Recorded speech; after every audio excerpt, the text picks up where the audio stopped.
Hey guys, welcome back to the channel.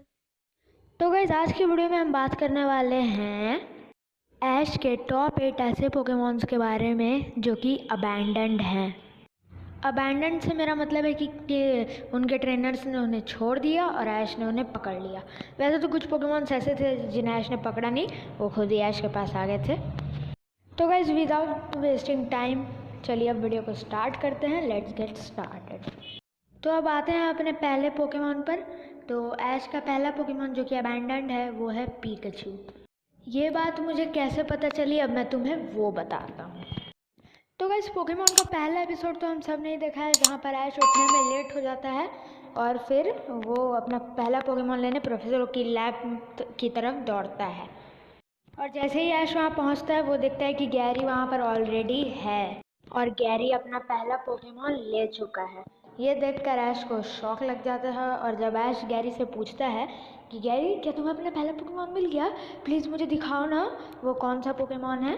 तो फिर Gary उसे पोकेबॉल दिखाते हुए कहता है और फिर गैरी कहता है कि मेरा पहला पोकेमॉन इस पोकेबॉल के अंदर है।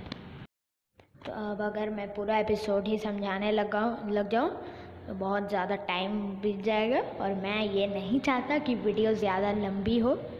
तो अब मैं बताता हूँ कि मुझे क्यों ऐसा लगता है कि पीकाचू अबैंडन्ड है। तो जैसा कि हम सबको पता है कि कैंटो के स्टार्टर्स है बल्बसौर, चारमांडर और स्क्वार्टल। तो हर एक रीजन में अगर कोई भी ट्रेनर सफ़र करने जाता है तो उसे 3 पोकेमॉन्स में से किसी एक को चूज़ करना होता है और वो तीनों अपने पहले स्टेज में ही होते हैं। तो फिर क्या तुमने ये सोचा कि ऐश का पीकाचू अपने सेकंड स्टेज में क्यों था? यानी कि हम सब जानते हैं कि पीकाचू पीचू से इवॉल्व होता है, तो फिर ऐश को पीचू क्यों नहीं मिला? तो इसका जवाब है कि पीकाचू का जो ट्रेनर था उसने पीकाचू को पीचू से इवॉल्व करके छोड़ दिया। अब क्या सोचकर छोड़ा वो तो मैं नहीं जानता, पर उसने उसे छोड़ दिया। अब आते हैं पोकेमॉन नंबर 2 पे। तो हमारा सेकंड पोकेमॉन है बल्बसौर। तो Bulbasaur and the hidden village वाला एपिसोड तो हम सब ने ही देखा है जहाँ पर हमें इंट्रोड्यूस कराई जाती है मेलेनी, जो कि उन पोकेमॉन्स का ख्याल रखती है जिन्हें उनके ट्रेनर्स ने छोड़ दिया होता है। उन सब के बीच में बातें होती है और फिर ऐश सोचता है कि क्यों ना बल्बसौर को पकड़ा जाए और फिर पीकाचू एक थंडर बोल्ट यूज़ करता है बल्बसौर पे और बस बल्बसौर फेंटेड। ऐश ने उसे पकड़ लिया, हो गया, कहानी ख़त्म। तो गाइस, अब आते हैं हमारे तीसरे पोकेमॉन पे। तो जो तीसरा पोकेमॉन ऐश का जो अबैंडन्ड है वो तुम्हारे स्क्रीन के सामने तुम्हें दिख रहा है, वो है चारजार्ड। इस पर मैं ऑलरेडी एक वीडियो बना चुका हूँ, जाके तुम चेकआउट कर लेना, वहाँ डिस्क्रिप्शन में तुम्हें लिंक मिल जाएगी और तुम्हें पता चल जाएगी कि डेमियन चारजार्ड का ट्रेनर कौन था। तो अब आते हैं हमारे चौथे पोकेमॉन पर। तो गाइस, ऐसा हम कह सकते हैं कि जो चौथा पोकेमॉन जो कि अबैंडन्ड है जिसे ऐश ने पकड़ा है वो है स्क्वार्टल, स्कॉट का बॉस, ऐश का अपना स्क्वार्टल। तो गाइस, कैंटो के एक एपिसोड में हमें ये बताया गया था, ऐसा खुद ऐश ने ही हमें बताया था कि स्क्वार्टल स्कॉट जो है वो अपने मालिक से बिछड़ गई है। तो अबैंडन तो नहीं कह सकते पर एक तरह से उसे अबैंडन भी कह सकते हैं। क्या पता कि ऐश ने कहा कि वो बिछड़ गए हैं पर उनके मालिक ने उन्हें छोड़ दिया होगा, ऐसा भी तो हो सकता है। चलो एक पल के लिए मान लेते हैं कि स्क्वार्टल स्कॉट अपने मालिक से बिछड़ गई थी, तो फिर उनका मालिक उन्हें लेने वापस क्यों नहीं आया और फिर वो ऑफिसर जेनी के पास चले गए थे। तो गाइस, अब बढ़ते हैं अपने 5वें पोकेमॉन की तरफ। तो गाइस, हमारा जो 5वां पोकेमॉन है वो तुम्हारे स्क्रीन के सामने है, इन्फर्नेप। तो गाइज, ऐश को उसका इन्फर्नेप एक चिमचार के फॉर्म में मिला था। तो गाइज, ऐश को चिमचार तब मिलता है जब पॉल उसे रिलीज़ कर देता है एक बैटल में। जब वो चिमचार के साथ हार जाता है और पॉल उसे रिलीज़ कर देता है, तभी ऐश चिमचार से पूछता है कि क्या तुम मेरी टीम में आना चाहोगे। और वो पॉल को कहता है कि देख लेना पॉल, मैं तुम्हें दिखा दूंगा कि चिमचार को ट्रेनिंग की नहीं दोस्ती की ज़रूरत है। फिर उसी वक्त से ऐश को चिमचार मिल जाता है और फिर वो आगे जाके इन्फर्नेप में विकसित हो जाता है और फिर इन्फर्नेप पॉल के इलेक्ट्रोवायर को सिनोलिंक में हरा देता है। तो गाइस, ऐश का 6th पोकेमॉन जो कि अबैंडन्ड है वो है पिगनाइट। तो पिगनाइट तो हम सभी को पता है कि वो अबैंडन्ड।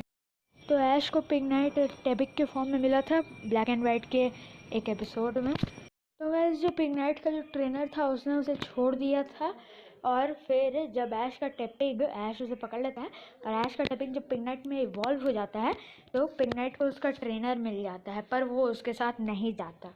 उल्टा वो उस पर फ्लेम थ्रोवर यूज़ करके ऐश के पास वापस चला जाता है, क्योंकि वो जानता है कि इस पर भरोसा, ये आदमी भरोसा करने के लायक ही नहीं है। इसने मुझे एक बार छोड़ दिया, दूसरी बार क्या मुझे एकदम पलकों पे बिठा के थोड़ी ना रखेगा। तो फिर उसने ऐश को चुना अपने पुराने ट्रेनर के ऊपर। तो अब आते हैं ऐश के 7th अबैंडन्ड पोकेमॉन पे।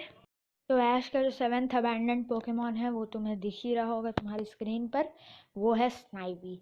हाँ, और अगर तुमने वो एपिसोड देखा है जहाँ ऐश स्नाइवी को बार बार पकड़ने की कोशिश करता है तो तुम्हें पक्का पता चल जाएगा कि स्नाइवी अबैंडन। अगर तुमने वो एपिसोड देखा है तो तुम्हें ज़रूर पता होगा कि स्नाइवी बार बार ऐश के बारे में सोचे जा रहा था कि वो पिकाचू को बचाने के लिए खुद कीचड़ में मतलब कि स्नाइवी ने उन दोनों को कीचड़ में फंसा दिया था, और फिर वो दोनों जब पिकाचू कीचड़ में गिर रहा था तो ऐश ने उनसे कहा कि तुम मेरे सर पे आओ, जो उससे तुम बच जाओगे। स्नाइवी को थोड़ा थोड़ा भरोसा होने लगा था ऐश पे, पर वो भी भरोसा टूट गया क्योंकि उसका जो पहले ट्रेनर था उसने उसे छोड़ दिया था, तो कैसे कोई किसी पे विश्वास करे यार। अब बढ़ते हैं ऐश के 8th अबैंडन्ड पोकेमॉन की तरफ। तो ऐश का 8th अबैंडन्ड पोकेमॉन है ग्रेनिंजा। तो ऐसा हम कह सकते हैं कि ग्रेनिंजा अबैंडन्ड है बिकॉज़ क्योंकि जब ऐश कालोस पर पहुंचा था एपिसोड 1 में हमें दिखाया गया था कि फ्रोकी बिल्कुल अकेला है, और फिर वो मतलब बहुत आगे जब एपिसोड बढ़ गया तो टीम रॉकेट से उनकी हाथापाई हुई। टीम रॉकेट फिर से पिकाचू को चुराने आ गई थी, तो वहाँ पर फ्रोकी ने उनकी मदद करी, और फिर कुछ दिन मतलब शायद पोकेमॉन XYZ सीरीज़ के एपिसोड 1 या 2 में ऐश ने फ्रोकी को पकड़ लिया। पकड़ा क्या, फ्रोकी खुद ही ऐश के पास आना चाहता था, और फिर आगे जाकर वो ग्रेनिंजा में इवॉल्व हो गया, और अभी इस वक्त फ़िलहाल ग्रेनिंजा ज़ाइगार्ड के साथ है, क्योंकि ऐश ने ग्रेनिंजा को रिलीज़ कर दिया था। ज़ाइगार्ड ने कहा था कि कार्लोस को बचाने के लिए मुझे किसी की मदद चाहिए होगी, इसीलिए ऐश ग्रेनिंजा को रिलीज़ कर दिया। तो गाइस अब फाइनली इस वीडियो को ख़त्म करते हैं, बहुत देर हो चुकी है, और आज मैंने ऐश के सारे अबैंडन्ड पोकेमॉन्स के बारे में तुम्हें बता दिया है। वीडियो पसंद आई तो वीडियो को लाइक कर देना, बहुत ज़्यादा पसंद आई तो चैनल को सब्सक्राइब कर देना। कमेंट्स में तो तुम्हारी मर्ज़ी है, कुछ भी कमेंट्स करो। चलो, एंड नाउ